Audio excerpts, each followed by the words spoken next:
早上在北台湾突然刮起了一阵强风，而且还下大雨。只不过隔没多久之后，非常的巧合的是，在东台湾就发生了地震，引来大家非常多的联想。不过气象局澄清，早上的怪风加上地震纯属巧合。 民众手机拍下3号早上6点多，新北市金山刮起阵阵强风，一旁杂草被吹得腰杆都挺不直了。民众70多公斤的身体也被吹得差点弯腰，水平面掀起一波波涟漪，之后更降下滂沱大雨。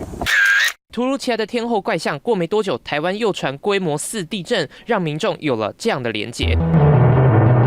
1999年9月21号凌晨1点47分，震惊全台的大地震发生了。事后网友回想，9月20号下午4点多，那天的天空出现暗橘色，而且风突然间变得很大，一直持续到晚上。过没几个小时，921大地震发生，其他网友也有共鸣，po文内容通通都是提到地震前的强风骤雨。不过有其他网友抱持不同看法，觉得天气现象跟地震根本都不上。气象局也表示，3号早上的强风暴雨是锋面前旺盛的 对流云系不稳定造成天气现象，跟板块运动没有直接连带关系，只能说地震发生的时间点太刚好了。记者综合报道。